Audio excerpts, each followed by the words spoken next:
Vaishnava must guard against these offenses in order to achieve the desired success of Krishna Prema. Once again, I thank everyone for joining the Bhakti Sangha conference call today. Let us move to our next session, which is Srimad Bhagavatam class. May I know who all have joined the class this morning? Call this morning. Hare Krishna Mataji, Dandavat Pranam, Srila Prabhupada ki jai, Guru Maharaj ki jai. This is Arvind Das from Chicago. Hare Krishna. Hare Krishna, Arvind Prabhu ji, Dandavat Pranam, all glories to Srila Prabhupada. Thank you very much for joining the call, Prabhu ji. Hare Krishna. Hare Krishna, Padma Sakhi Mataji, please accept my humble obeisances. Srila Prabhupada ki jai, Guru Maharaj ki jai. This is Aditi Devi Dasi in Canada. Hare Krishna, Aditi Mataji, Dandavat Pranam, all glories to Srila Prabhupada. Thank you very much for joining the call, Mataji. Hare Krishna. Hare Krishna. Hare Krishna, Padma Mataji, all glories to Srila Prabhupada and Guru Maharaj. My humble obeisances to you and all the devotees. This is Krishna Kumari Devidasi from Ram. Hare Krishna, Krishna Kumari Mataji, Dandavat Pranam, all glories to Srila Prabhupada. Please accept my humble obeisances. Thank you very much for joining the call, Mataji. Hare Krishna. Hare Krishna, Padma Mataji, Dandavat Pranam, all glories to Srila Prabhupada. This is Vinita Gandharvika Devidasi from Texas. Hare Krishna, Vinita Mataji, Dandavat Pranam, all glories to Srila Prabhupada. Thank you very much for joining the call, Mataji. Hare Krishna. Hare Krishna, Padma Mataji, Dandavat Pranam, Srila Prabhupada ki jai, Guru Maharaj ki jai, Priti Dasi from Charlotte. Hare Krishna. Hare Krishna, Priti Mataji, Dandavat Pranam, all glories to Srila Prabhupada. Thank you very much for joining the call, Mataji. Hare Krishna. Hare Krishna.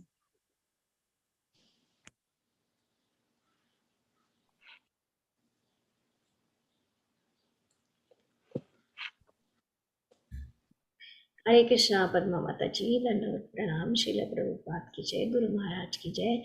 This is Shyama Gauri Devi Dasi from Charlotte. Hare Krishna, Shyama Gauri Mataji, Dandavat Pranam, all glories to Srila Prabhupada. Thank you very much for joining the call, Mataji. Hare Krishna. Hare Krishna. Hare Krishna, Padma Mataji, please accept my humble obeisances. All glories to Srila Prabhupada and Shri Guru and Shri Gauranga and to all the assembled devotees. This is Megha from Naperville. Hare Krishna. Hare Krishna, Megha Mataji, Dandavat Pranam, all glories to Srila Prabhupada. Thank you very much for joining the call, Mataji. Hare Krishna.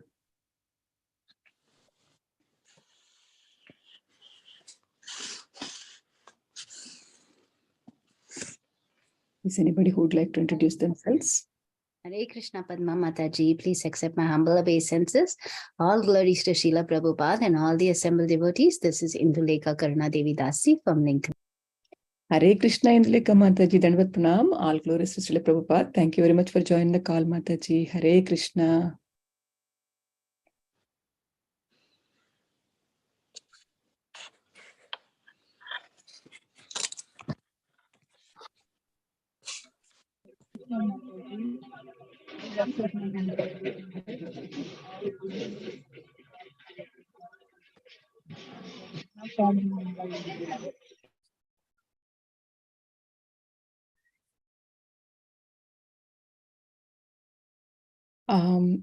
I would like to give the call to Aditi Mataji for Q. Hare Krishna. I would like to move on to the next phase of this call. Would like to give to the Aditi Mataji to give a brief introduction about Prabhuji. Mataji, please take over the call, Mataji. Hare Krishna. Mataji. Hare Krishna devotees, please accept my humble obeisances. Srila Prabhupada ki jai, Guru Maharaj ki jai. I am so pleased to introduce once again His Grace Keshavanand Prabhu ji, who will be enlightening us this morning in Bhagavatam class. This is a brief introduction for Keshavanand Prabhu ji. His Grace Keshavanand Prabhu ji was a professional doctor prior to becoming a full-time practicing monk. For the past 20 years, he has conducted extensive research and authored books in the field of science and spirituality. He feels the rift between science and spirituality must disappear to bring peace in the world. Keshavanand Prabhu ji has studied both Vedic and Western philosophy. Besides learning Sanskrit, he also learned Bengali, Gujarati, Marathi, and Kannada to know about their traditions. His persistent endeavor in the field of science and spirituality has enabled him to come up with seminars on diverse topics with science and the Vedas, mind and machines, science fails to explain life, consciousness, and beyond, etc., that he has presented in various colleges in India, Europe, and America. Under the guidance of his spiritual master, His Holiness Bhakti Vikas Swami Maharaj, he has also started a Gurukula, a traditional system of Vedic education in Punjab, India, where children learn the ancient Vedic culture and values. He has also started a farm community that follows a traditional way of living with mud huts and thatched roofs and cows and, of course, farming. The community will set a model for the world to show how to live life based on the principle of simple living, high thinking. Over to you, Mataji. Hare Krishna. Hare Krishna, Mataji. Thank you so much, Mataji. Hare Krishna. I'm trying to see if Prabhu joined the call. Prabhuji is not in the call. Shall we read the verse, Mataji? Sure, Mataji. Please go ahead, Mataji. Please give me a second.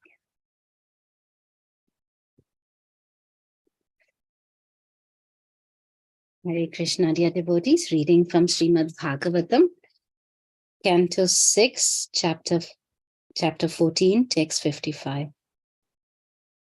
Om Namo Bhagavate Vasudevaya. Om Namo Bhagavate Vasudevaya. Om Namo Bhagavate Vasudevaya. Nahi kramaschet iha mrityu janmayo sharirinam astu tad atmakar mabhi yasneha pasho nija sarga vriddhaye swayam kritaste tamimam vivrichachi. Translation and purport by His Divine Grace A.C. Bhaktivedanta Swami Srila Prabhupada Ki Jai.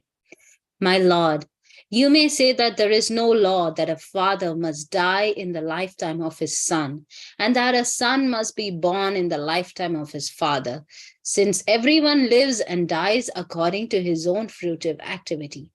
However, if fruitive activity is so strong that birth and death depend upon it, then there is no need of a controller or God. Again, if you say that a controller is needed because the material energy does not have the power to act, one may answer that if the bond of affection you have created are disturbed by fruitive action, no one will raise children with affection. Instead, everyone will cruelly neglect his children. Since you have cut the bonds of affection that compel a parent to raise his child, you appear inexperienced and unintelligent. Purport, as stated in the Brahma Samhita. Karmani nirdahanti kintu cha bhakti bhajam. One who has taken to Krishna consciousness, devotional service, is not affected by the results of karma. In this verse, karma has been stressed on the basis of karma mimamsa philosophy, which says that one must act according to his karma and that a supreme controller must give the results of karma. The subtle laws of karma, which are controlled by the supreme, cannot be understood by ordinary conditioned souls. Therefore, Krishna says that one who can understand him and how he is acting, controlling everything by subtle laws, immediately becomes freed by his grace. This is the statement of Brahma Samhita, Karmani Nirdahati Kintucha Bhakti Bhajam. One should take to devotional service without reservations and surrender everything to the supreme will of the Lord. That will make one happy in this life and the next. Hare Krishna.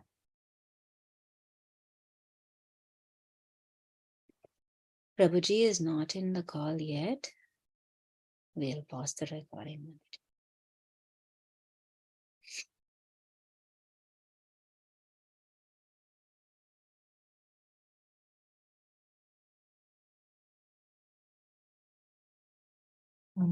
Hare Krishna, Mataji. Should we continue chanting until Prabhu comes? Or if anybody wants to sing bhajans?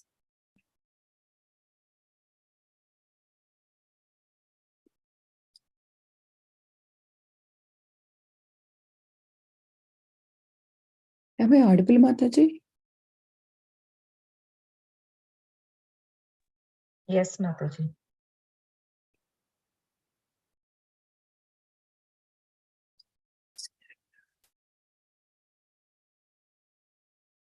Sukasagari Mataji is on the call. We could ask Mataji to sing a bhajan. Anybody would like to sing bhajans for Mataji and Prabhuji's until Prabhu comes back on the call, until we wait for the Prabhus. Hare Krishna, Krishna Krishna, Hare Hare, Hare Rama, Rama Hare Hare, Hare Krishna, Krishna Krishna, Hare Hare, Hare Rama, Rama Rama, Hare Hare, Hare Krishna, Krishna Krishna, Hare Hare, Hare Rama, Rama Rama, Hare Hare, Hare Krishna, Krishna Krishna, Hare Hare, Hare Rama, Rama Rama, Hare Hare. Mataji, can Vrinda sing one time? Finish, you want to sing? Yeah. Sure, Mataji. Hare Krishna. Louder. Hare Krishna. Krishna. Sing. Hare Krishna, Krishna Krishna, Hare Hare, Hare Rama, Rama Rama, Hare Hare. Hare Krishna, Krishna Krishna, Hare Hare, Hare Rama, Rama Hare Hare, Hare Krishna, Krishna Krishna, Hare Hare, Hare Rama,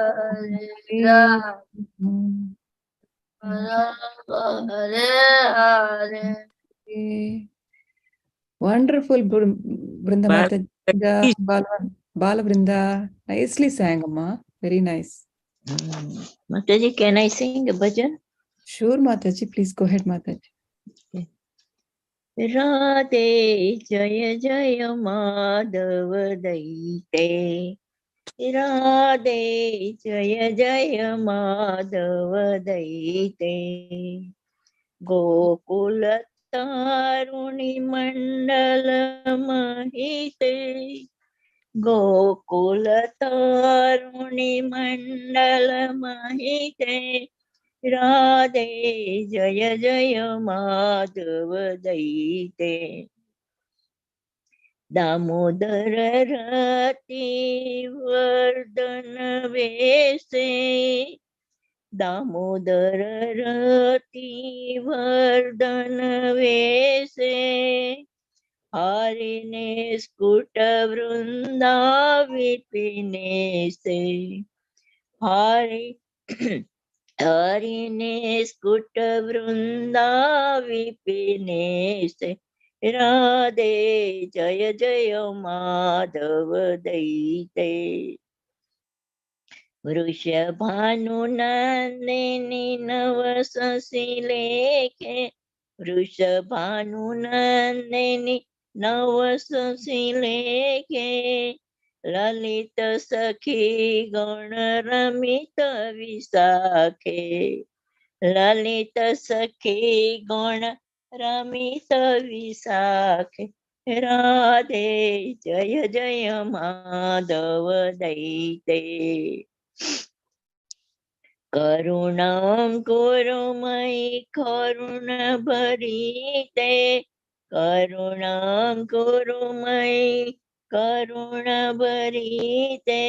सनक सनातन वर्णित चरिते सनक सनातन वर्णित चरिते राधे जय जय माधव दैते राधे जय जय माधव दैते राधे जय जय माधव दैते हरे Krishna Krishna Krishna Hare Hare Hare Ram Ram Ram Hare Hare Hare Krishna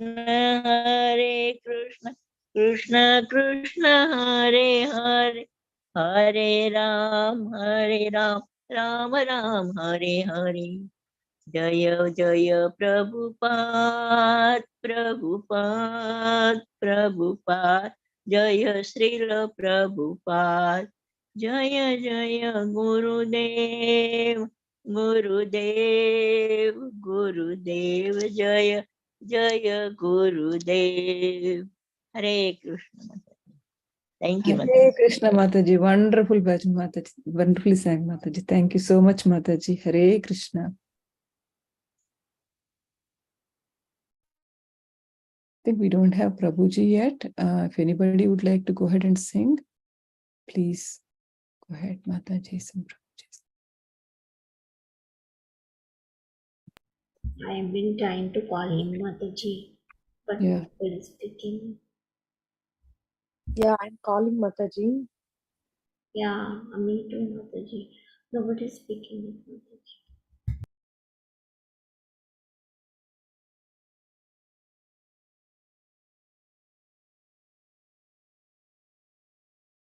Hare Krishna. Hare Krishna.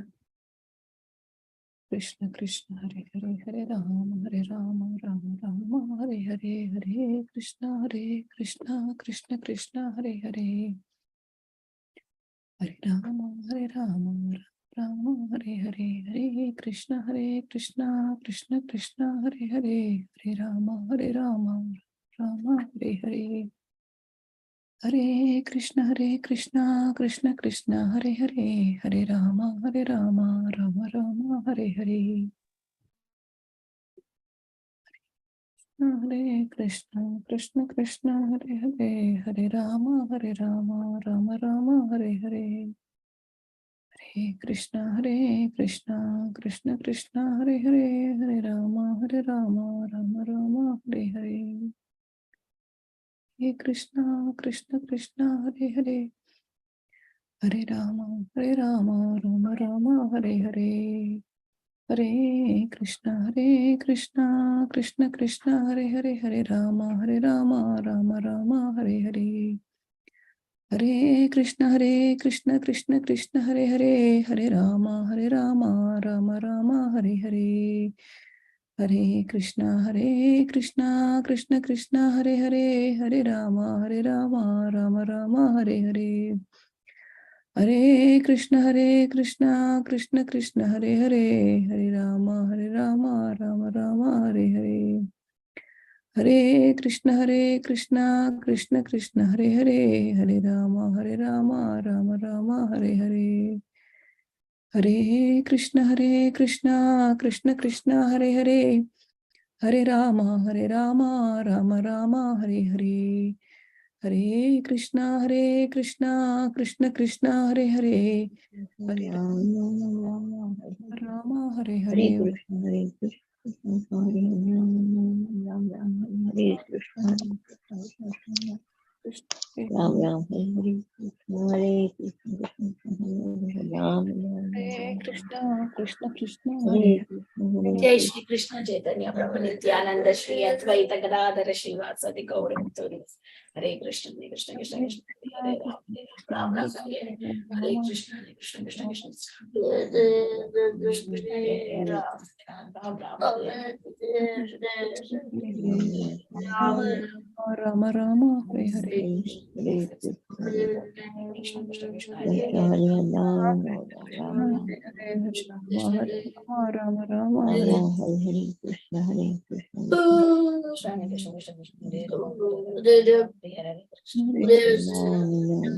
Ram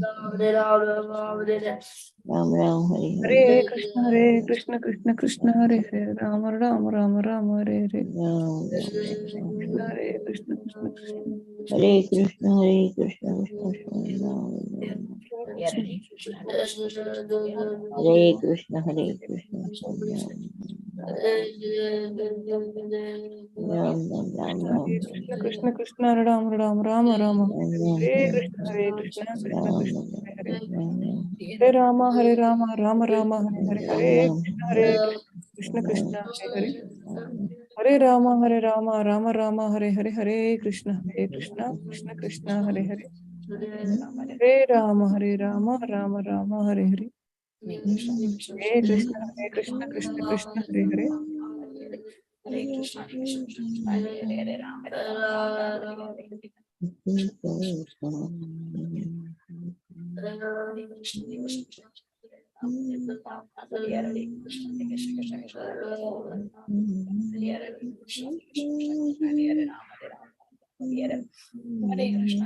Rama Rama Hare Hare Hare Krishna Krishna Krishna Hare Hare Hare Rama Rama Rama Hare Hare Lalitangi Mataji, any update? Hare Krishna. No, Mataji, I'm trying different numbers. I'm still trying, Mataji. Mataji, do you want to get started? We can probably try to summarize a little bit before Prabhuji joins. Yeah, give me 2 minutes. I'm trying one more number. Yeah, Mataji. If not, we'll join. We'll start, Mataji. Okay, thank you, Mataji.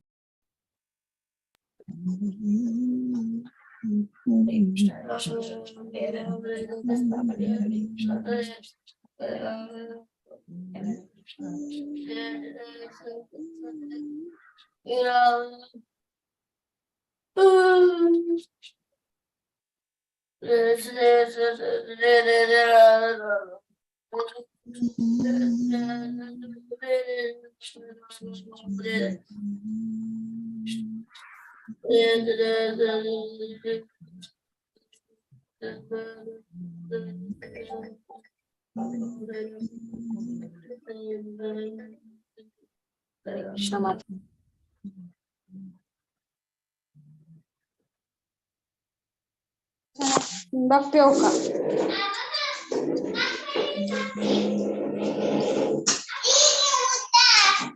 अच्छा जो चाय P चाय हम दूध कतेगा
Indu Mataji, you would like to start?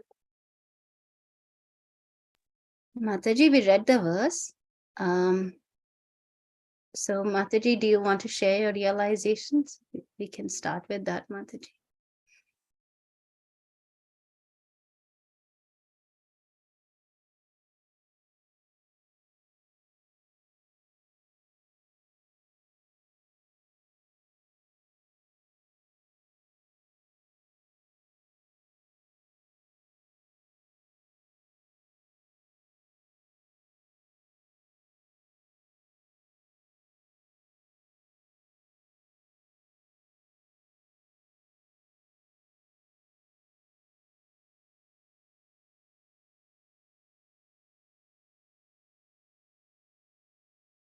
Maybe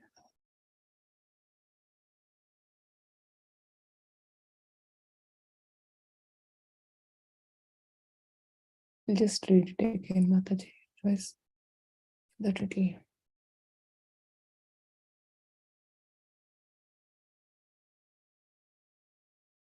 Shama Gauri Mataji. Hare Krishna, Shama Gauri Mataji. Is Prabhuji joining? Mataji, I was able to reach Prabhuji's friend. I talked to him. So he said he will get back in 2 minutes. Do we start, Mataji, sharing realizations, or do we wait?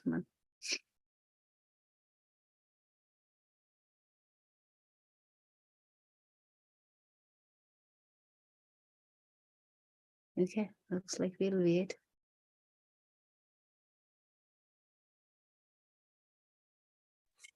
So Prabhuji will soon join, Mataji.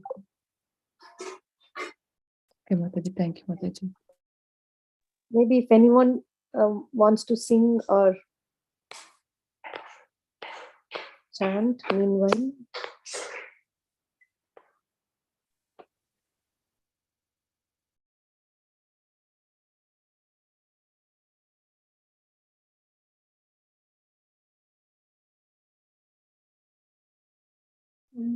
Hare Krishna, Krishna Krishna, Hare Hare, Hare Rama, Rama Rama, Hare Hare. Hare Krishna, Krishna Krishna, Hare Hare, Hare Rama, Rama Rama, Hare Hare. Hare Krishna, Krishna Krishna, Hare Hare, Hare Rama, Rama Rama, Hare Hare. Hare Krishna, Krishna Krishna, Hare Hare, Hare Rama, Rama Rama, Hare Hare. Hare Krishna, Krishna Krishna, Hare Hare, Hare Rama, Rama Rama, Hare Hare. Hare Krishna, Krishna Krishna, Hare Hare. Hare Krishna.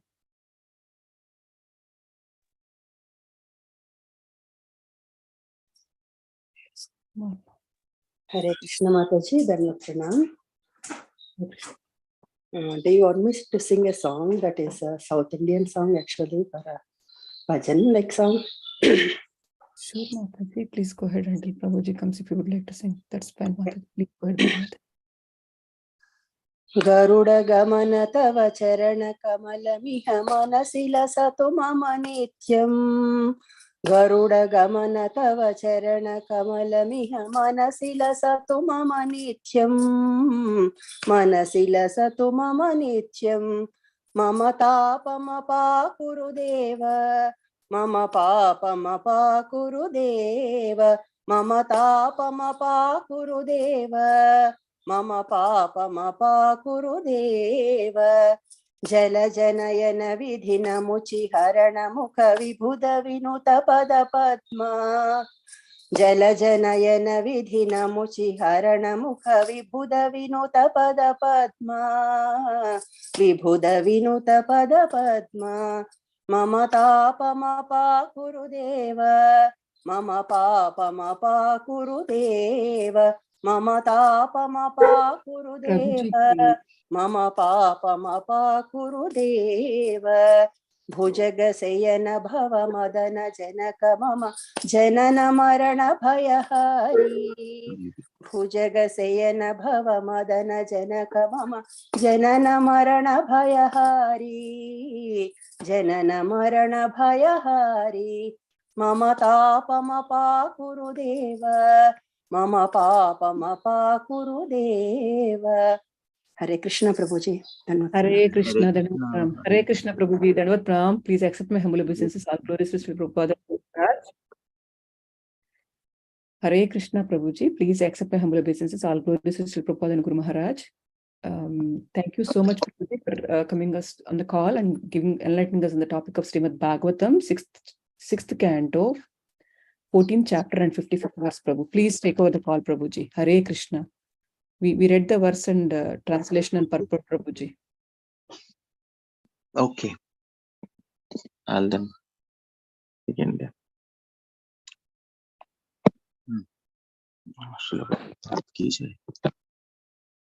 I just read the translation so that we can just set the pace up. The translation is, my Lord, you may say that there is no law that a father must die in lifetime of his son, and a son must be born in lifetime of his father. Since everyone lives and dies according to their own fruitive activity. Our fruitive activity is so strong that birth and death depend upon it. There is no need of controller or God. Again, if you say that a controller is needed because the material energy does not have power to act, one may answer that if the bonds of affection you have created are disturbed by fruitive actions, no one will raise children with affection. Instead, everyone will cruelly neglect his children.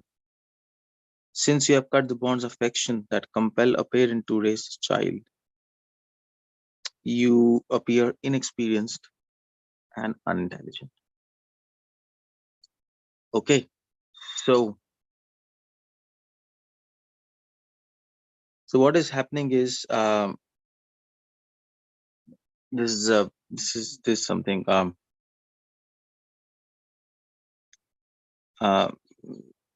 this they are actually Srila Prabhupada is writing that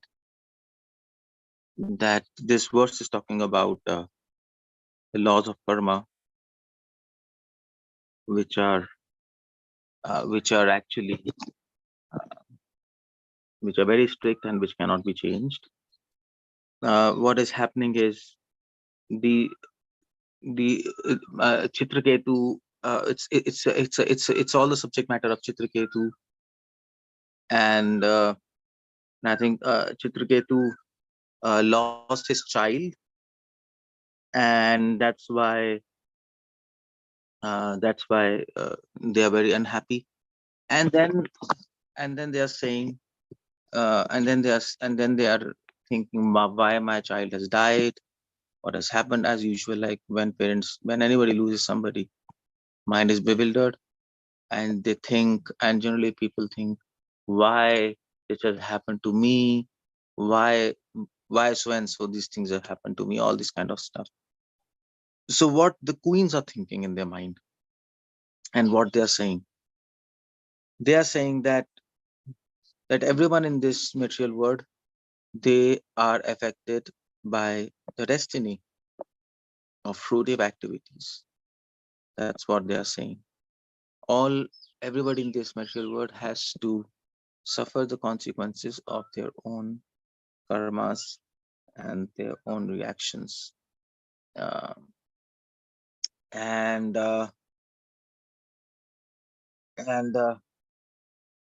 all the laws of karma and all the reactions are actually, although we may be together, although we may be father and son or relatives or relations, but everybody has their own destiny. Everybody has their own karma. This Chaitanya Mahaprabhu, in Chaitanya Mahaprabhu's pastime, when there was a death in when there was a death due to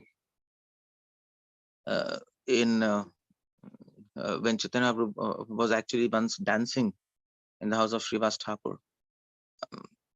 So one of the son of Srivas Thakur died, and so and the wives of Srivas Thakur, they were very, very unhappy, and they were almost weeping, but because Mahaprabhu was actually dancing, Srivas Thakur, he went inside and he told his wife that actually if you weep, then he's going to throw them along with the child in Ganges. So they should not weep, and because Chaitanya Mahaprabhu is dancing and Mahaprabhu was dancing, and I think Mahaprabhu continued to dance for some couple of hours, and then Chaitanya Mahaprabhu, he said that something inauspicious has happened in this house. He said this. Srivas Thakur said, no, nothing, we'll manage. But Mahaprabhu says, no, something inauspicious. Then at that moment, Srivas Thakur, he said, oh, actually nothing. One of the son, he died. And he said, no problem, you continue. For Srivas Thakur, Chaitanya Mahaprabhu's dance was much, much, much more important than the death of his son. That's Srivas Thakur, by the way. So Chaitanya Prabhu said, no, actually so let's go and have a look what has happened. He went inside, he had a look of the dead child. Everybody was weeping. Everybody was sad and sorrowful. And Chaitanya Prabhu, then he asked the child to come back to life. And the child came back to life. And then Chaitanya Mahaprabhu, he said that he asked the child, do you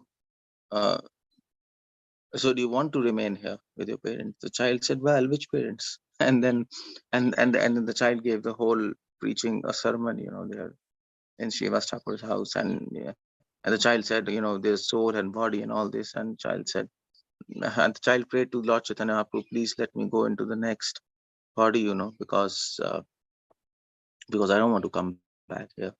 I've already moved forward. And then the soul went away. So then everybody was stunned, what has happened, and then they stopped lamenting. The idea is, the point what I'm trying to put forward is that that every soul has its own destiny. Even the son of Srivas Thakur, it had a destiny to be born in the house of a great devotee such as Srivas Thakur, and by destiny it went away from the house of Srivas Thakur. So here's a question. So when we talk about destiny, people think that destiny means which cannot be changed. Now there's so there is always a fight between destiny and actually hard work. People think so some people think that there's no destiny. In fact, modern society, youths and all these people, atheistic people, they don't believe in destiny. They don't believe in destiny, and they they promote this idea: there's no destiny. You should work hard, and you should actually achieve whatever you want, and you can achieve. You can do it. This is this group. Another group, which is very few people, who believe in God and who believe in destiny, and they think that no one can change destiny, in spite of the fact how much hard and how much strategically you work. So, and there has been this debate eternally. Well, so what's the truth? Can we change destiny or not change destiny? And those people, some people who say that you can change destiny or there is no destiny at all, for them hard work is everything, and they work very hard, and then they actually say they actually say that we can achieve anything, and their outlook in life is very different from those who believe in destiny. But the actual truth is, you can change destiny, and also you cannot change destiny. It's both. It's both. Some things in destiny you can change, and some things in destiny you cannot change. That's the truth. Well, you might ask me, okay, what things you can change and what things you cannot change. Well, Manu Samhita lists few things which can never be changed, and those things are birth. Birth you cannot change. You're born according to destiny. The time and the day of that day. Death you cannot change. The time of death no one can change. The mode of death no one can change. How that person is going to die, by accident, by drowning, or by natural death, that is already fixed. Third. Fourth is amount of sufferings you will get in this life, that cannot be changed. And the fifth is the amount of happiness you will get in this life. These 5 things no one can change. What can change though is the amount of things you will accumulate in life, and the events which will happen in your life, that can be changed. Things and events can easily be changed by superior knowledge, by uh, by uh, by help from experts or whatever, that can be changed. For us, so for example, uh, so for example, if you become sick, now this is an event. You become sick. There's a disease and you get the disease. This is an event. So you manage to go to a doctor, an expert doctor, and you can change that event. You can avoid that sickness. But what you cannot change is the suffering you will get due to that sickness. So, so even if you manage to become healthy and actually remove your sickness, the amount of suffering you will get from sickness, that you will have to suffer, and it will come in some other form. You so you can go to doctor and you'll become okay by taking medicines. So have you changed your destiny? Yes, you have changed the event, but then but then you might get some loss in your business and you will get the suffering in that form, or something else is going to happen. You will not be able to change the sufferings, the amount of sufferings you will get. So in that sense, some part of destiny can be changed, some part of destiny cannot be changed. This is Manu Samhita. So that's why when people actually do smart work and they change the events in their life and they become millionaires, then they say, oh, actually we have changed our destiny. You have not changed your destiny. you have changed the things in your life, but actually you have not changed your destiny, because in your destiny the amount of happiness was fixed. If the amount of happiness in your life is equal to $20 million happiness, and if you manage to earn $100 million, you will not be able to enjoy $80 million. Somebody else is going to enjoy. You will not be able to do that. So like that. So it's an illusion. People think we have changed our destiny by changing things and events. It's not like that, because even though you change things and events, some other events will happen in your life which will bring sufferings or happiness, which is fixed in a quota. And that is why that is why Krishna says in Bhagavad Gita. That's why Krishna says in Bhagavad Gita that wise people, that they remain satisfied in life. They don't work extra hard to earn things, because even if you do earn things and money by extra working or extra hard work, you will not be able to enjoy it. Srila Prabhupada said that that extra money will be enjoyed by your relatives, your children, your wife, or it will be used up by some doctor. You'll get some problems, or some lawyer. That's what Prabhupada said.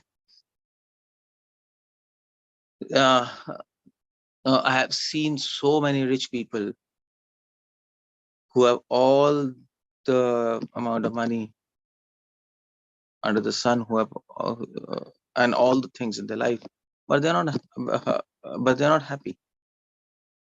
And I've seen people who don't have much money and don't have facilities in their life, but they're very happy. So it's all destiny. So so that's the relationship between destiny and hard work. We should work hard just to maintain our life, and just to maintain our life. That's what Bhagavatam says. Kamasena indriya priti labho jivete yapata. Don't work hard for sense gratification. Because Prahlad Maharaj, he says in Prahlad Maharaj, one of his glorifications, he says, "Oh my Lord, just as sorrows come, similarly happiness will also come. And just as happiness goes away on its own accord, sorrows also goes away on its own accord." Prahlad Maharaj. So that's why Bhakta Prahlad, he says, well, wise people, they spend their time understanding about God and worshipping Him, and they don't waste time collecting things or changing any events in their life. So that's what is happening in this verse. But the queens and Chitraketu, see, the queens of Chitraketu, they are not devotees, by the way. They don't seem to be devotees. They are talking about, so they're talking some philosophy, but this kind of philosophy almost everyone knows in India. Even now, I mean, say, even if people die, and other people come to console them, the first statement they will say, well, it's all destiny, it's all due to karmas that he has gone, so don't be so unhappy. And that's what is happening here. It's not that they're pure devotees and they're talking such kind of philosophy. And that's why they are saying everyone lives and dies according to his own fruitive activities. In scriptures it is said, the point they're raising is, in scriptures it is said that the son cannot die before a father. In the times of Lord Ram, because the rule of Lord Ram was so absolute, so pakka, it was Lord Ram was ruling with a complete dharma, complete maryada, and it's almost same as Lord King Prithu. King Prithu's kingdom is even more glorified than the kingdom of Lord Ram in Srimad Bhagavatam. And in both of the kingdoms, it is said that the son didn't die before the father.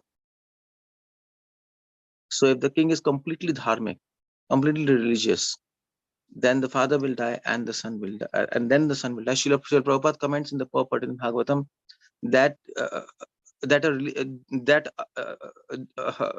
so that in a kingdom of a religious king, even the death is systematic. Prabhupada says in Srimad Bhagavatam, even the death is systematic. So so the same time queens are raising, and they are saying, well, according to dharma, Chitraketu, he was a religious king in their opinion, and they were thinking, well, how this thing is, how the son has died before father is, and that too the son of the king himself, how this has happened. This should not have happened. But then they come up with a so with this answer that, well, why this has happened? This has happened because of destiny. Destiny doesn't see dharma. That is also said in Ramayana. Destiny is blind, it is said. Destiny is blind, it is said. the judgment is perfect, but at the same time destiny is blind. It doesn't see whom it is affecting, when it is affecting. Whatever it has to do, it will do at that time. And that is why they are actually morose, and they are saying, well, we can't do anything. Our son has died. I think it's all destiny. What can we do? One thing is very important here. These queens, they are actually not at all thinking in a right manner, because the queens are trying to blame destiny for what has happened to them. If you read this verse carefully, you will understand that these queens are actually blaming destiny, and that's a typical thinking of a materialistic people. Materialist people will never blame themselves for what has happened. For what is happening in their life, they will blame the destiny of the other person, or they will blame something else. Just like when Parikshit Maharaj, so actually in first canto this was happening. In the first canto, Parikshit Maharaj, he so we all know that actually he encountered a bull and one person, that is Kali, so in the form of so he was dressed so he was dressed in black clothing, and he was actually beating that bull. So Parikshit said, well, what you're doing, actually you're trying to kill a bull, this is adharma, and immediately took out his sword to kill that person who was actually Kali personified. And immediately the bull spoke. The bull spoke, well, you should not kill this person, because even though you see him beating me, I don't think so he's beating. First you should deliberate the cause who is beating me. I think demigods are trying to do this arrangement, and blah blah blah. He gave many reasons, and then he says in the end, I think this is my destiny, because of which these sufferings are coming. It has actually nothing to do with this person. The destiny is trying to beat me and harm me, my own destiny, through this person. And Parikshit was really impressed. And then he said, well, I don't think so you're a bull, because bull, so first of all, bull cannot speak. And second of all, even if bull can speak, it will not speak such a deep religious principle. And the religious principle was that that a person who's religious, he never blames anybody else for all the sufferings he receives. He blames his own destiny, and for all the happiness he receives, he actually gives credit to the Supreme Lord. That's a religious man. Religious man has nothing to do with some rules and some laws of dharma or some rituals. That is always it. That's the external structure. Real religion, if you talk real religion is to do with selflessness. Entire religious principles and rituals are formed to make us selfless. In other words, uh, uh, people practice religion. If you can practice religion whole life, but if you don't become selfless, you have actually wasted your life. And what does selfless mean? Selfless means that actually whatever you do, so whatever you do, whatever good things you do, the credit of those things goes to the Supreme Personality of God. That is called as selflessness. And at the same time, whatever bad things happen in your life, you blame your own destiny. That's called religion. But materialistic people do just the opposite, just like these queens. They are saying, well, this boy has died. Why? Because of so this suffering has come in a life. Why? Because it was the destiny of this boy and it has passed away. What can we do? And when they were happy, when the boy was alive, well, there's no record that they were like actually praising the Supreme Personality of Godhead as far as queens were concerned. Chitraketu, he was a devotee, but the queens were concerned, they were not really pure devotees. So that's the point there. That's the point. A devotee of God, and who is really religious, for all the sufferings he's receiving, they don't blame anybody else. They blame themselves. It is due to destiny of the queens that they have to receive these sufferings. And also the destiny of the child is there, that it has to die, because Narada and Angira Rishi, so they already told Chitraketu, well, you will have a son. At the same time, it will give you extreme happiness, but it will give you extreme suffering. That was the blessings of Narada Muni. And they said, well, that's okay. So this son has died, and there's sufferings, and there are multiple factors behind this suffering. One of the factors is the words of great Rishi. Another factor is the own destiny of the child. But the main factor is destiny of the queens and the king Chitraketu. Intense sufferings were written in their destiny, and that has to come. And it came through this child. And so, and by the way, that was a plan of Devarshi Narada and Angira Rishi in the first place. So whatever is happening in our life, as a devotee, we should always understand whatever is happening in our life, it's all, especially in devotees' life, whatever is happening in the life, if anything good is happening in the life, we understand that it's due to plan of Krishna.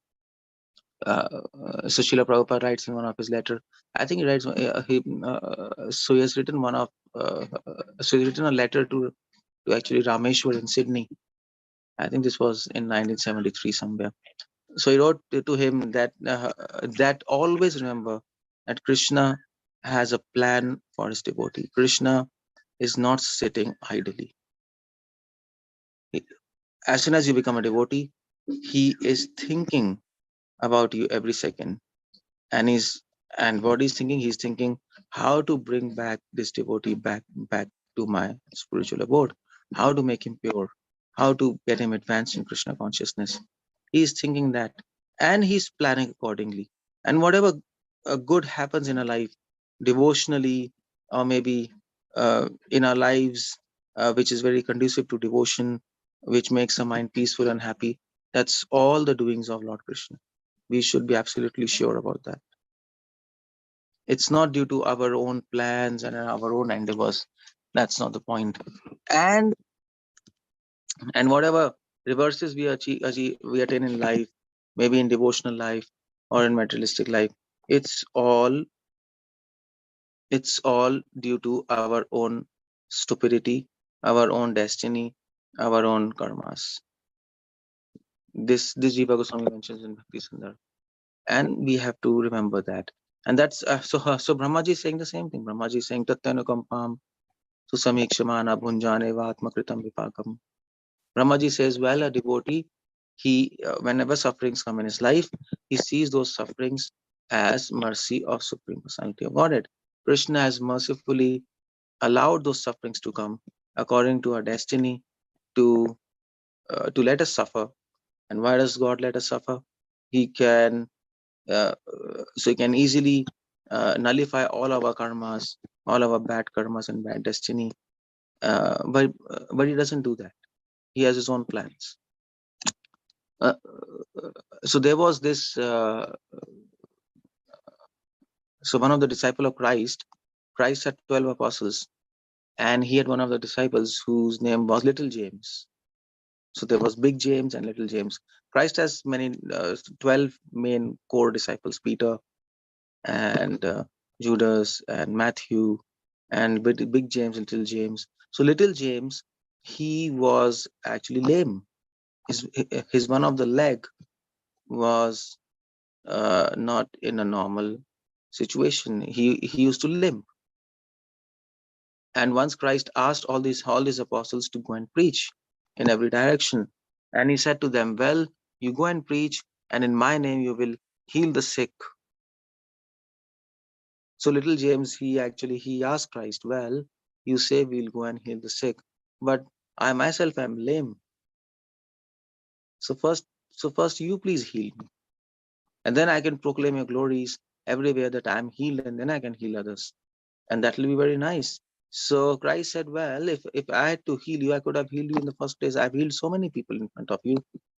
And I could have healed you long before by the will of God. But I didn't heal you. There is a reason in that. God didn't heal you. God let these sufferings come on you. And little James was saying, well, why he wants me to suffer? Why you want me to suffer? Christ said, well, there's a reason. The reason is you will heal so many people, and all the people you heal, they will go and proclaim the glories of God, that by God's mercy they are healed. But you will be the only person who will not be healed and still proclaim the glories of God. So Christ said, you tell me. Christ said, you tell me. Who is much greater?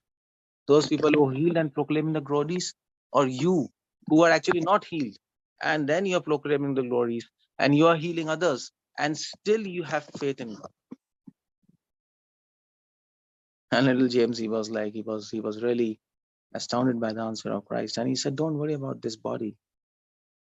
This body comes and goes. What is important is soul.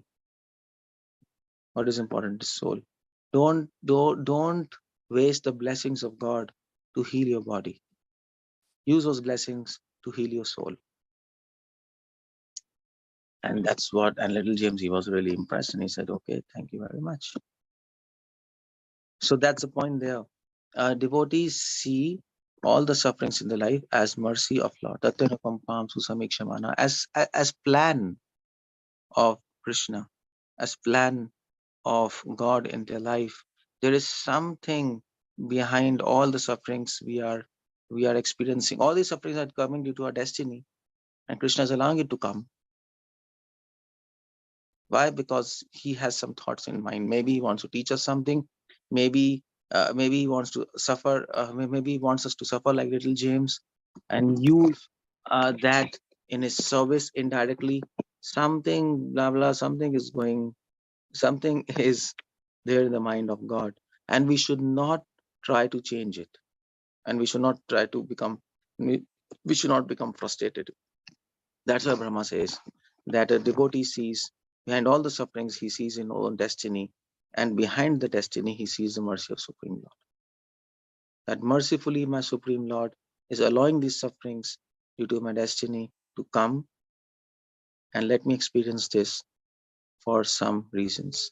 And if we are really practicing devotion, Krishna will also let us know why he has allowed these sufferings to come. In your heart, we will come to know why this suffering is coming to me, why Krishna has allowed this to come to me. And he will also let you know the necessary actions to be taken so that you improve yourself and learn from those sufferings. The necessary intelligence he will give to learn from those sufferings, to actually decode those sufferings. And that is why it is said in Vedas, it is said in Upanishads, just like hunger. So we feel hungry. We feel hungry, and we feel hungry, and we also know that we have become hungry. Isn't it both of it? Hunger comes, and the knowledge of hunger comes with it. It's not that somebody has to tell us, Prabhuji, you are becoming hungry. Or it's not that we have to confirm from somebody else, Prabhuji, am I really become hungry? Can you please confirm it? No, you're confirmed. You actually confirmed within your heart that you have become hungry. So you don't need any confirmation from anybody. So it is said in in Upanishads, knowledge and cognition, they come together. Knowledge and cognition, they come together. The knowledge of hunger and hunger, they come together. That's what it is said. Similarly, Similarly, the knowledge that we are suffering due to our destiny, and Krishna is allowing our destiny to come. There is mercy of Krishna behind those sufferings, and if you're devotionally very strong, Krishna will let you know why you're suffering, and Krishna will let you know how to decode those sufferings and what to learn from that.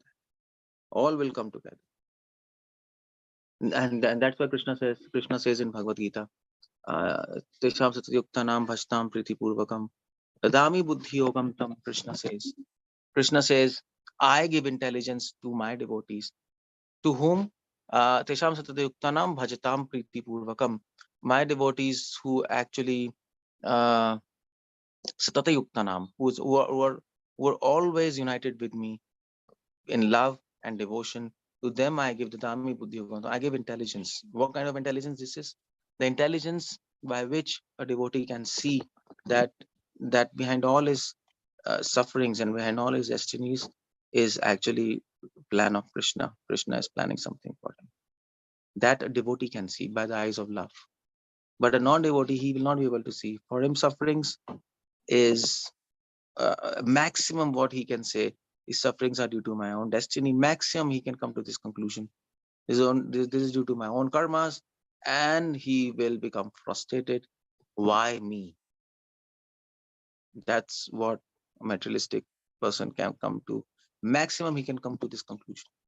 Okay, it's due to my own actions. I have to suffer. But then he'll become frustrated. A devotee will not become frustrated. And this is the difference between a devotee and a non-devotee. So this is the whole thing which we have to learn from this verse. Yeah,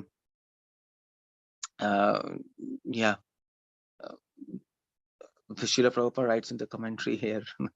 Srila Prabhupada writes, the subtle laws of karma, which are controlled by Supreme, cannot be understood by ordinary conditioned souls.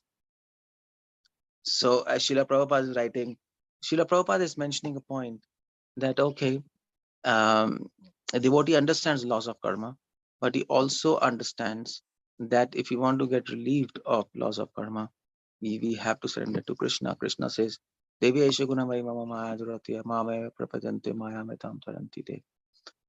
See, Srila Prabhupada brings up this point. We have to stay under somebody or something. We can't be independent. There has to be some controller. Either it can be a destiny or it can be the Supreme Lord. And that's why it's very interesting in Upanishads and Vedas, for destiny and for God, there is just one Sanskrit word. Same. It's called Daiva.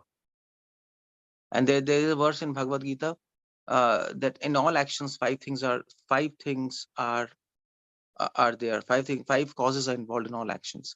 Adhishthanam tatha karta karanam cha pritak vidam vividescha pritak cheshta daivam panchamam uchyate. So it is said in all actions there are five causes. In all actions, the place influences your actions. Adhishthanam tatha karta, the desire of that person plays a lot of role in that action. The instrument by which action is done, that also gives an impetus to do an action, and also various motives behind the action. So that also determines what would be the intention of so what would be the intensity of the action, what type of action will be undertaken. And the fifth factor is Daiva. Daiva, Prabhupada says, it can mean two things, either your destiny or God. For materialists, it's just destiny. For devotees, it is God directly, or it is God indirectly working through your destiny. And that is where the word Daiva is used.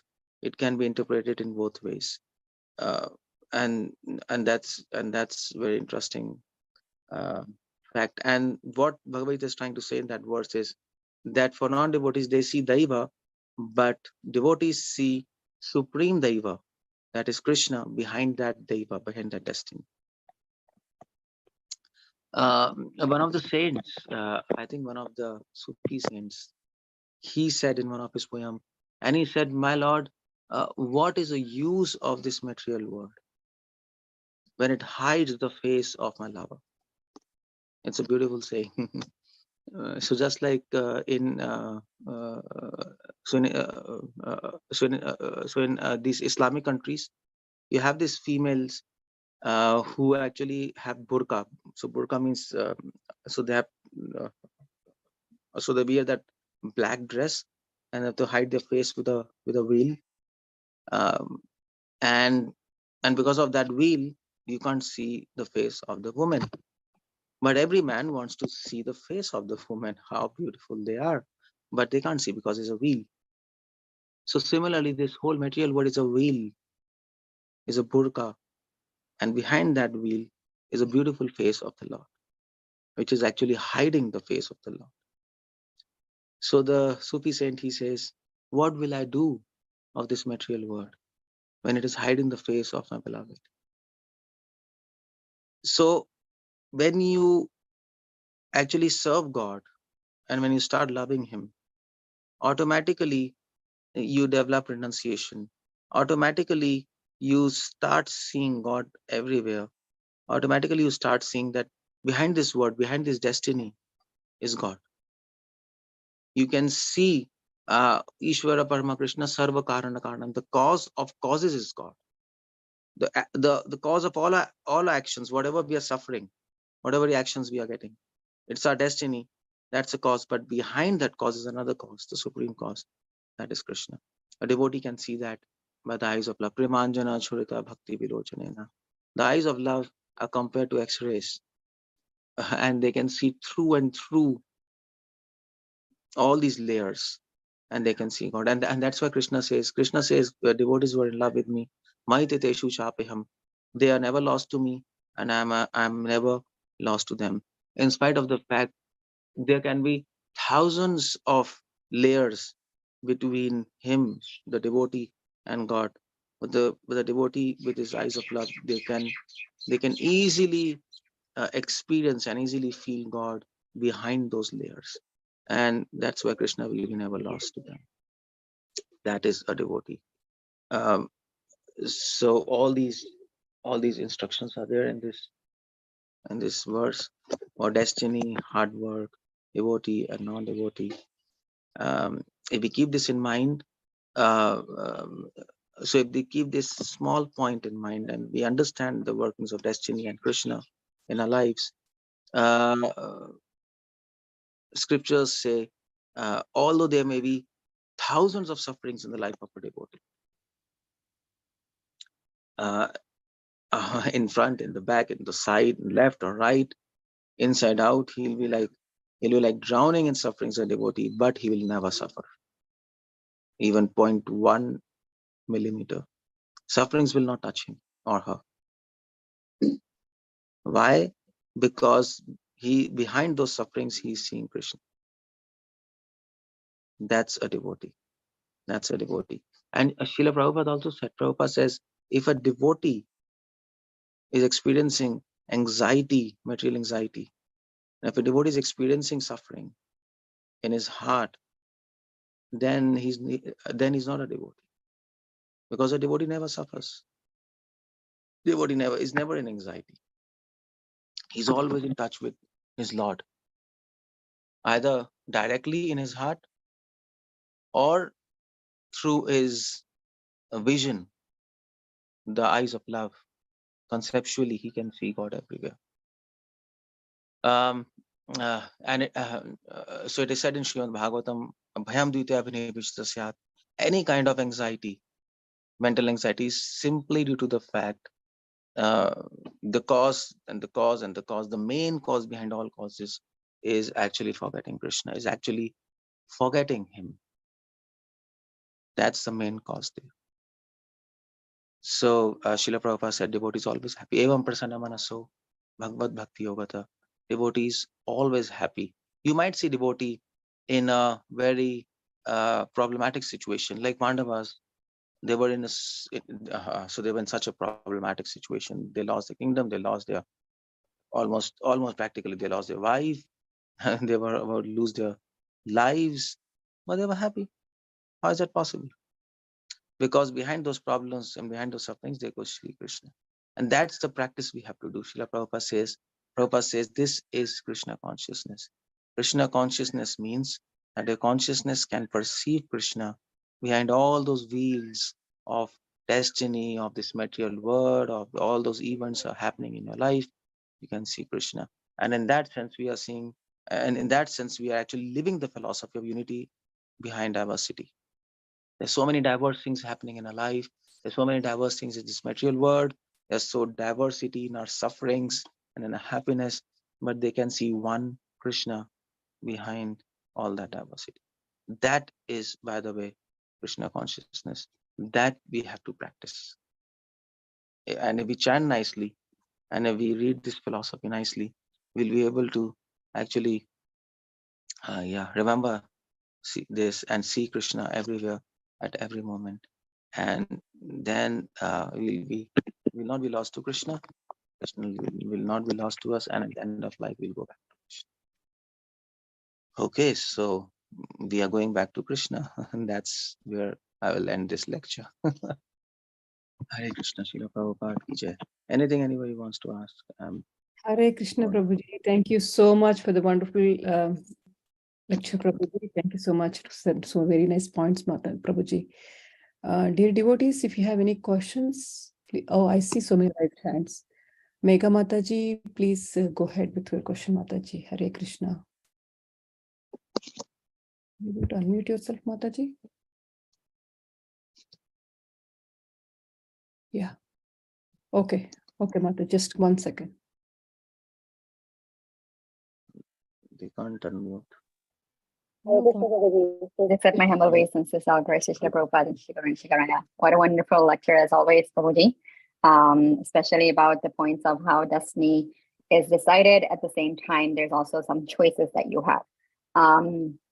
So my question is, again, this is from one of my friends had asked me about this, so when someone is in the hospital suffering towards the end, because you said death is also destined. So you cannot change how you're going to die and when you're going to die. So if someone is in the hospital, last breath, and they're just like in coma or something, and you give this kind of like injections to like really let them go, right? At some point that they have this. Is that also destined, or is that something that that they'll have to come back in the life again and reborn again to finish whatever they, No, I can't really understand the question. If they're in coma and they're going to die. Yeah, so they're not dead yet. But then, there's like these injections that you can give. I think like morphine, so that they will leave their body. That's No.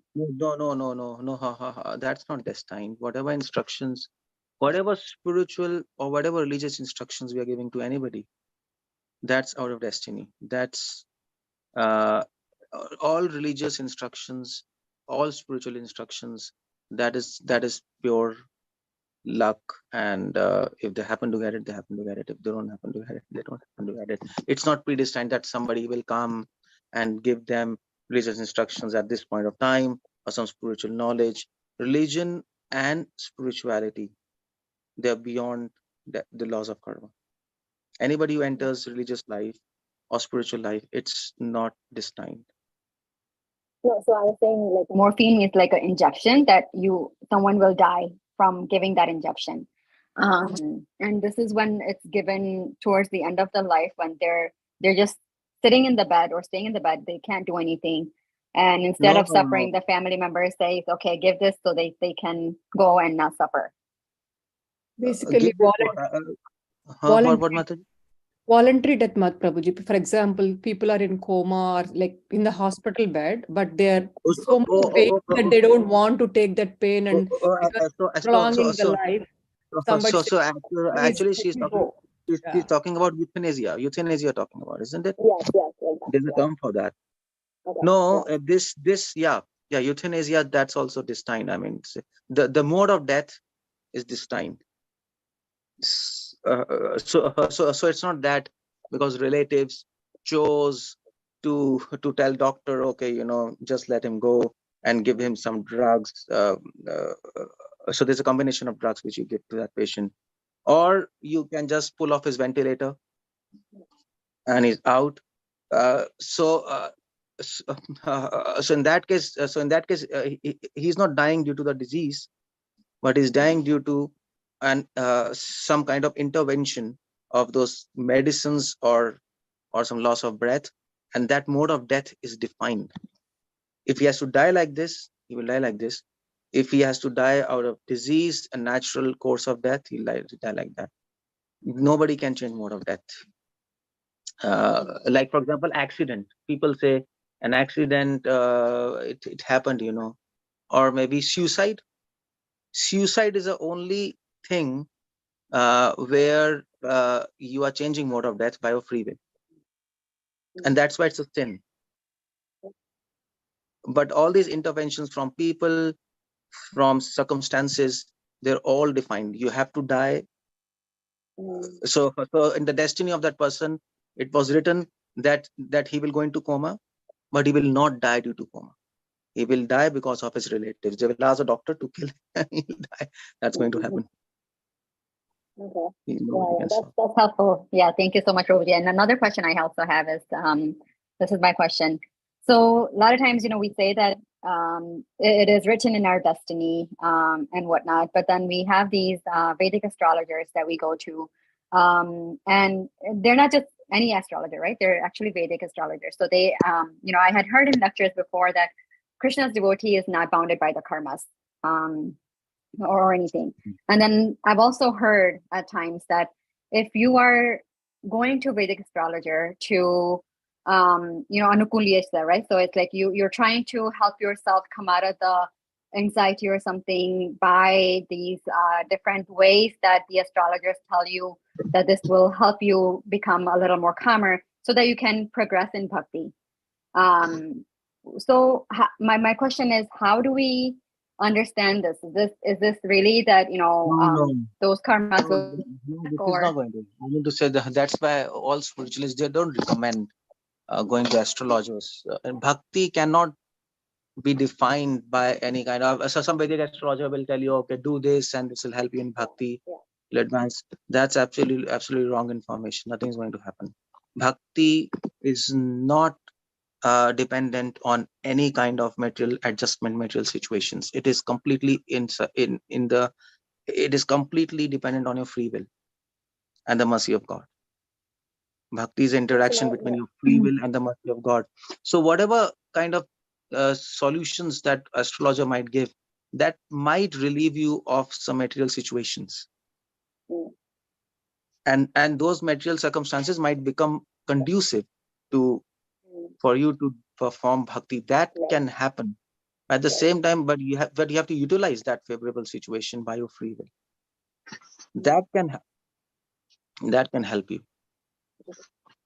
But at the same time, you see, devotee even doesn't try to do that, because whatever circumstances we have, devotee knows it's all plan of Krishna. So let those circumstances pass by, because those circumstances are happening in my life. Krishna has arranged that, and it is for some purpose. So devotee rather than going to astrologer to solve those circumstances, he will try to find what is a purpose behind these things which are happening with me. That's what I was telling. Devotee tries to decode that. He prays to Krishna, and once you chalk out the purpose behind all the circumstances happening in your life, and you learn something, and that's what Krishna wants. And then you go one step more in your spiritual life. Krishna wants you to elevate by giving us some kind of learnings. But then we go and then we solve those problems, and then Krishna says, well, I wanted to teach you, but every time I wanted to teach you, you went to a Vedic astrologer and solved that thing. It's a problem. Very true. Yeah, that's helpful. Thank you so much, Prabhuji. Hare Krishna. Dana Pranam. Hare Krishna. Prabhuji. Kamalakanta Kantidasi Mataji, please go ahead, Mataji. Yeah, Prabhuji. It was so enlightening. Hare Krishna. It was so enlightening that karma and the destiny and one cannot change, but one can change. Both are true. But in Bhagavad Gita, it will also say the karma is not eternal. Bhagavad Yeah. Gita, karma is not eternal. So we are saying that people are live with those who are not part of bhakti. But it seems like it does affect who the people serve with bhakti. You know that we live in our family, we are not a path of bhakti. We're not cultivating the same kind of Hari कथा सुनने में लगन है, मुझे सुनना ही है, और so that's kind of things we may not we don't have in our family most of the time. So does it affect who's a path of bhakti and who's are not in path of bhakti, but they're also believes in devata devi? So does it affect our path of bhakti because we are living together? Does it affect, or is it affecting what it seems like affected? So is it like illusion? Is Yeah. Maya is Yeah. illusion? No matter, we might be surrounded by relatives who are actually non-devotees in our family. We might be practicing devotion, and we might think that because of them we can't practice properly, but it's not like that. Bhakti cannot be increased by anything, and bhakti cannot be decreased by anything. Bhakti is like an ocean. Although circumstances can be favorable and unfavorable, but bhakti clearly depends on your own culture and own free will. In initial stages, the bhakti might be affected by the circumstances we are in, but when we advance, the circumstances will have no influence on your bhakti. Bhakti will be like a free flow in your soul, a free flow of love in your soul. So you will become oblivious to situations. And one thing is, Prabhuji, that in our sage Govardhana, like if we take even the one-time parikrama around the Govardhana, then it is said that we won't take birth in the Dharti again. So this kind of This is it. No, we have no devotees do not believe in all these things. Yeah, See, so all these. yeah. So how to see? It's like Jagannath. So when the Jagannath come darshan in the Ratha Yatra, so we take darshan of Jagannath. So he's like, by having darshan, all the papa dur ho jate hai. The sin it removes. This is, you So see, I'll what's tell you. those? All these. No, we don't need to go to Puri, or we don't go to Govardhan. So every day you do parikrama of Tulsi, isn't it? Tulsi yeah, the Prabhu, I don't have a Tulsi tree, but I have a photo, so I chant front of the Tulsi tree. No, that's okay. The point is, all these things are said in scriptures that all our sins are destroyed, and that's true. That's true. All things are all sins are destroyed. But at the same time, devotee is not concerned with all those things. Devotee is concerned with pleasing the Lord, and she gladly suffers the sins as mercy of Lord. That's what our outlook is. So so my question is, we also see it also sometimes increase our bhakti to surrendering more. That is like Lord Krishna is giving causeless mercy on the way of path of bhakti. Is it causeless part of causeless mercy? Yeah. He's giving causeless mercy. That's true. And also in this way, our bhakti also will be increased. Yeah, true. Okay, Prabhu. Hare Krishna. Hare Krishna, Hare Krishna. Hare Krishna, Mataji, Prabhuji. Thank you. Balaram Prasad Prabhuji, please go ahead with your question, Prabhu. You're able to unmute. Yeah. Hare Krishna. Dandavat Pranam. It's a long time. Prabhu, I have a couple questions. One is, what is the way of purification? So, for every living entity, especially human beings like all of us, we have sufferings in many ways. But if somebody is getting into some problem, bodily issues, discomfort, etc., There are so many things happening every day in the body anyway, especially whether you are a devotee or non-devotee, doesn't matter. The body is the body. So, but whenever somebody is suffering, we always, devotee tends to say, oh, don't worry, it's a matter of purification. Okay. So then even I have seen sannyasis also suffer of their bodily discomforts, maybe the karma from their disciples, etc., etc. So this kind of a purificatory process, it's very difficult to understand. So my question is, why Krishna has to give this kind of purification for, just based on only the sufferings of a body? Is it like because we are too much attached to the body? And anybody for that matter, hey, don't worry, just purify. That's the first question. The second question is, can we change the destiny? I'm not sure, but people say, the devotees say, clap your hands in front of Krishna while chanting the mantra, or in the next, whenever you clap hands in front of the deities, Krishna can change your destiny. I just want to understand these two, Prabhu. Thank you. Well, the first question is, why do Krishna give bodily suffering? Well, the bodily sufferings, the mental sufferings, there are so many sufferings, but Krishna will decide what kind of suffering he will give. If a person is too much attached to the body and he wants to get him out of this bodily concept of life, he might give him bodily sufferings and let him understand, don't be too much disturbed by this. If person is attached too much to his mind, intellectual thing, he might give mental sufferings. It's entirely up to him what he's doing, why he's doing. The person, if he's really sincere in his devotional service, he will understand why Krishna is doing like that. Krishna will give inspiration from within his heart. That's what I said. And let him know why I'm doing like this. Krishna is not, see, Krishna is giving suffering to teach us something. He's not giving us suffering. He's not allowing the suffering to actually torture us.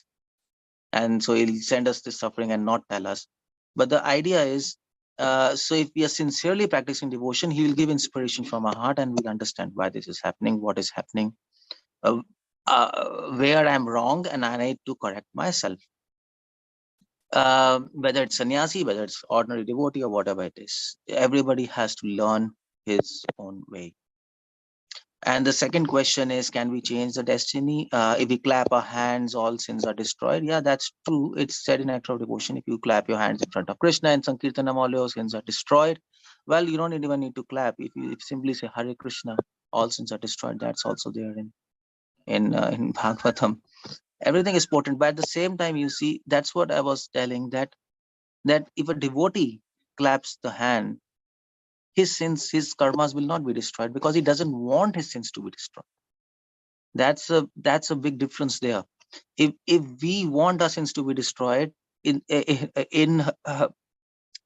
in lieu of our devotional service, that's no longer pure devotional service. We are out of pure devotional realm, and we'll never achieve love of God. And if we are really conscious about this fact and we want to attain love of God, which is the goal of life, we don't want Krishna or his holy name to actually destroy our past sinful reactions. We want to suffer them and gladly, and not like sorrowfully. We want to suffer gladly, and that will please Krishna more. And that's what we want. We want to please him, and that will lead us to love of God. So it's a matter of outlook, what a devotee wants from Krishna. Philosophically, yes, by clapping hands in Kirtanam or by taking darshan of Krishna, by taking holy name, all sins are destroyed. Philosophically, that's true. But if we really ask what happens in practice, what does devotee want, that's a very different kind of story.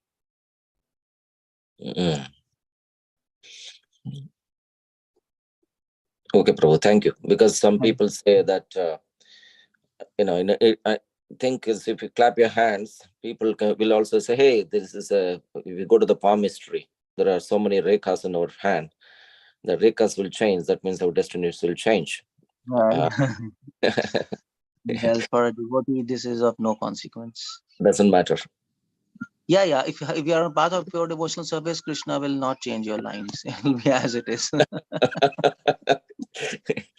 All right, Prabhu. Thank you so much. Hare Krishna, Prabhuji. Romil Nehla Mataji, please go ahead, Mataji, with your question. Hare.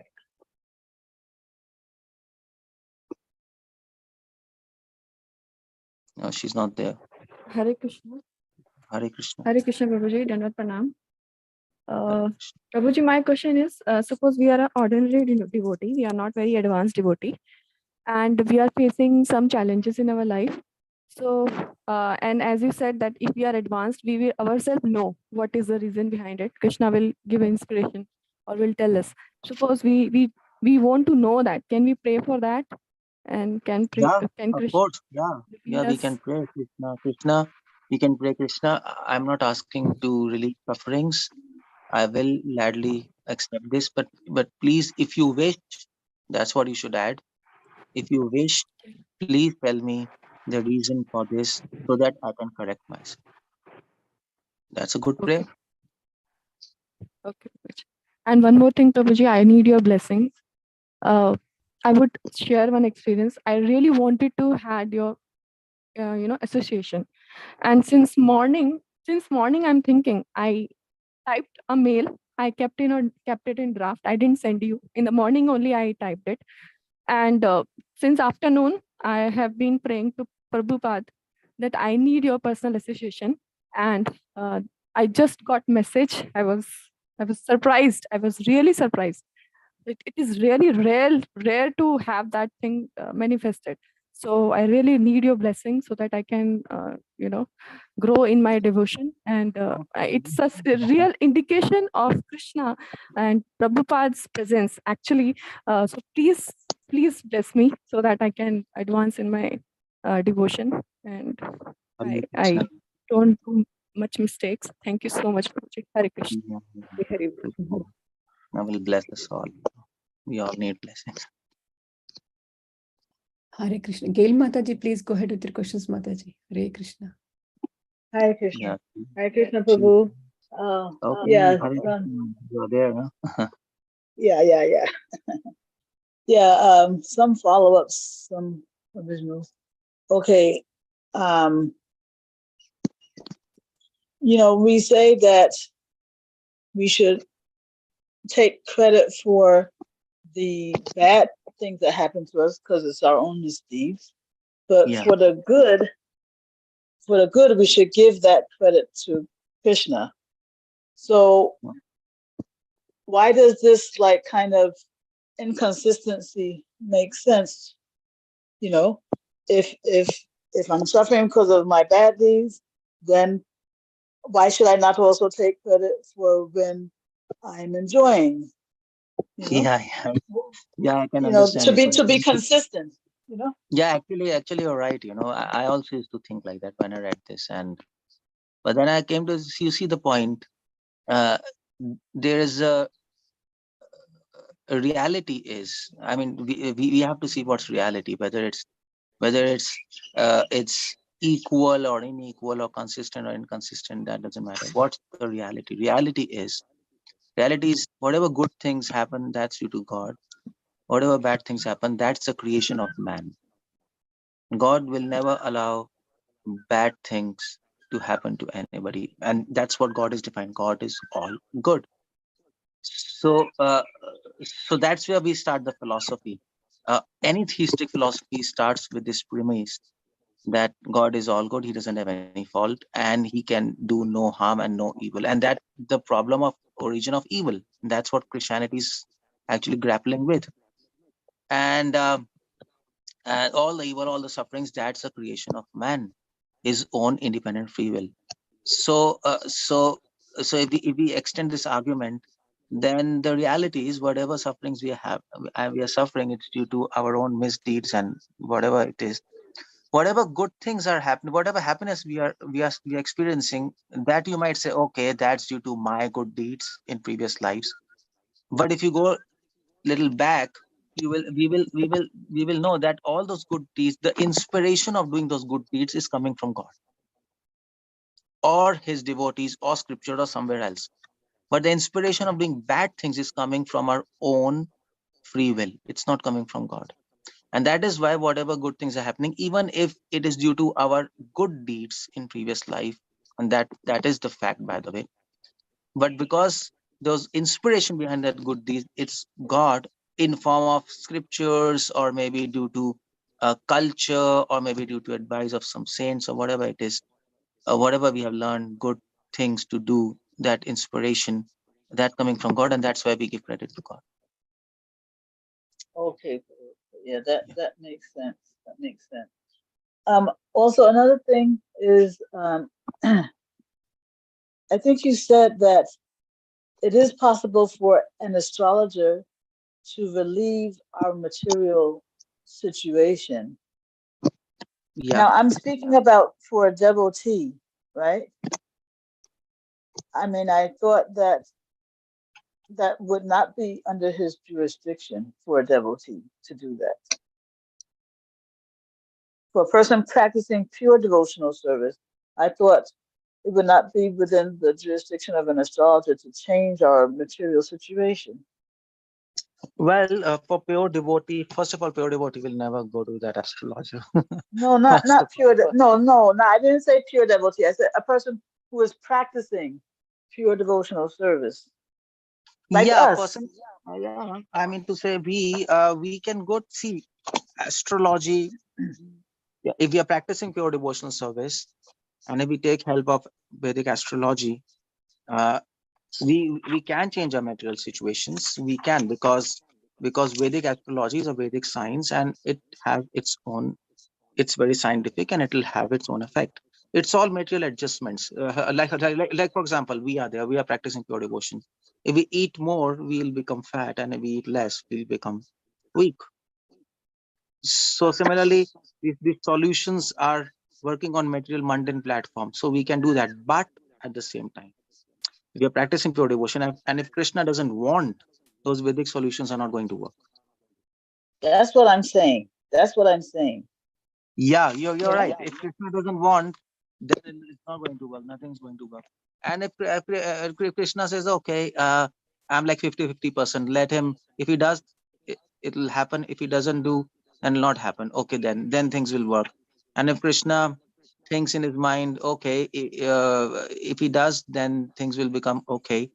So let him do it. I'll not stop him. I'll not create an obstacle, because okay, fine, it's not a big thing, let this happen, so I will teach him in some other way. So it's Yes, all I mean dependent. the point is dependent on what Krishna wants to do. It's not dependent. Absolutely. Okay. One thing I didn't catch when you were having the conversation with Mataji about the what do you call it? The hypothetical case, right? Where of euthanasia, right? And there's something I didn't catch. You said, is it that you said that the relative died by coma or by relatives? Do you remember? Yeah. I remember. The point was, in euthanasia, if a person is in coma and he has to die due to coma, if that's his destiny, the relatives will not choose euthanasia in that case. He'll die of coma. Yeah, but if in his destiny the mode of death is actually euthanasia, they will choose for euthanasia, and he'll die of euthanasia. Right. Okay. Another statement you made is that a devotee will happily want to suffer his sinful reactions, right? Yeah. So, but the devotee, he's not concerned with happiness or distress. All he wants is Krishna's association and, his relationship with Krishna. That's all he cares about. So yeah, why would he care one way or the other about whether he suffers his sinful reactions? Wouldn't he just be neutral, like dispassionate about that? Not have any inclination one way or the other? Oh, okay. No, actually, you see, a devotee wants to suffer, and actually he gladly accepts the suffering. He's not so he's not neutral to this. Okay, let sufferings come and go, it doesn't matter. He's actually really glad. Why? Because a devotee is humble, and when the suffering comes, a devotee is so happy and he thinks, okay, well, I deserve this, I should deserve this. Why I deserve this? Because I rejected my Lord, and and in the first place I gave him so much unhappiness, and in return of that, this kind of sufferings are very less. I want more of them. So so actually a devotee glorifies sufferings and he praises them and invites them. Okay, this is a chance for me to actually remove my guilt by suffering, that I gave so much unhappiness to my Lord, lives after lives after lives. So that's why his inclination is there to, because he's feeling guilty, and to remove that guilt, this is the only way that he can do. There's no other way to actually get rid of this guilt. So He he cannot. likes he wants What's the opportunity. He welcomes the opportunity to compensate something like Yeah, for right, absolutely. Okay, and just one last thing, Prabhu, is when you were discussing the 5 factors of action, one of them was the instrument of action, and one was the place of action. So can you spell out a little more clearly for me what we mean by the instrument of action? So instrument of action is, suppose if you're angry and if you have a pistol in your hand, the action will be decided by that instrument. If you have a pistol, you'll shoot. But if you're angry and if you have a knife in your hand, or maybe a ball, you will just hit that ball and the person will not die. So the consequences of that action will depend on the instrument which you are having in your hand, or in that situation. So it's a very rough example. And the type of action and the consequence will also depend on the instrument, because that instrument will actually instigate you and bring different thoughts in your mind, and you will be forced to do different actions according to that instrument. And the instrument could just also be your hand itself, right? Yeah, it can be your hand. So the consequence will be different and the action will be very different. Like that. Okay, and does the place of action, does that refer to the body itself? Yeah. No, place of action is, it's referring to body, and it's referring to the real place you are. And if you're in a so if you're really in a bad mood, and if you're in a place which is also really bad and really messed up, then you'll become more angry. But if you're in a very bad mood, and if you're in a very good and sanctified place, your anger will reduce. So, and by the way, Gita begins by that very same fact, Dharma Kshetre Kurukshetre, and Dhritarashtra was very apprehensive. This place is so pious, and my son, they will actually forget fighting, and their whole anger will get, their whole anger might disappear, and they might live harmoniously. They might made some kind of pact with Pandavas. So that can refer to the place, and that can refer also to your body. If you are angry and at the same time you're very sick also, then your anger will increase. You're already frustrated with your sickness and your body, and then somebody, and you become angry. So all these, it can be both your body and. Okay, so if the place can refer to the body, then what's the difference between the body and the senses? Because in the Gita, one of the 5 factors is the senses, right? One of them.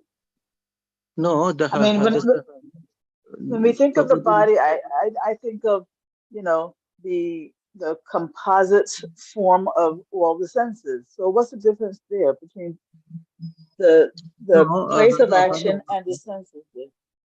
No, body is body includes senses. The body includes the senses. So the how much your senses are acute. So how much acuity your senses have, whether your senses are failing or not failing, or so maybe you have some wound in your leg.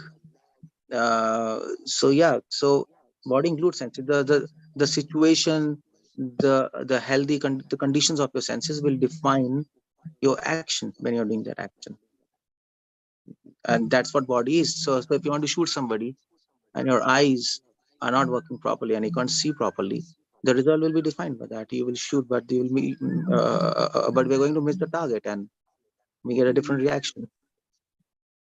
Okay. Okay. Thank you so much. Hare Krishna. Hare Krishna. Thank you, Prabhuji, for the answer. So, Prabhu, it's already 8 o'clock. Our closing time is 8 o'clock, Prabhuji, usually. But we can still take one question at the end, last. Ishopanishad, Mataji, please go ahead. Hare Krishna, Keshavanand, Hari Hari Bo. I'm not going to ask you any questions now because I understand the urgency of leaving, and I'm sure you have more things to do besides serving us wonderful Vaishnavis. I had about 5 or 6 questions, but could you just give us your email and maybe we can relate it that way? Is that a way we can do this? Yeah, definitely. I think somebody can type or you can just write it. It is Keshavanand Das. So somebody can type it Keshavanand Das. So sorry, wait, it's not Das. It's Keshavanand108@gmail.com. My name is getting displayed. Keshav, Keshavand 108@gmail.com. Hari Bo, Hare Krishna Prabhu. Thank you so very much. Hari. Yeah, Lalitangi Mataji wanted to ask some question. She was. Prabhuji, thank you so much. And first of all, thank you for, looks like you're holding a device and giving a class last 1.5 hours. And I know how hard it is. Thank you so, we can't thank you, Prabhuji. We shouldn't be doing this to you. But so my question is, we understand that Krishna is letting things happen to sanctioning some sufferings to the devotees so that the devotees can learn something and be close to him. But in some cases, we see that devotees who are led away from Krishna because of the suffering, they lose faith. Some things like this happen. So how to understand how this... Can you repeat the question? Devotees lose something? Yeah, when like this untimely death of very dear family member, like something like that happens, we see some devotees are able to take it and they are continuing path, and some are losing their faith and going away from. That's true. You're right. It happens often. Most of the times devotees lose faith. Most of the times I've seen the 90% people are devotees are like, they become disturbed and then they say, why these things happen to me? And many people leave devotion or their devotion becomes slackened. Why this happens? Well, I think you know what, you see, I've also seen devotees 20 years in the movement and they lose their son due to some accident, and then their whole devotion gets spoiled. And so one might ask, okay, 20 years and what was happening? At the time of Bhaktisiddhanta Saraswati Thakur, it was really drastic. There was one person who were actually initiated by Bhaktisiddhanta, and he had gone at diabetes. He was actually preaching. There was a congregation program happening in his house, and his daughter became sick, and she was hospitalized, and she died. And he was so disturbed that he threw his Gaur-Nitai in Ganges.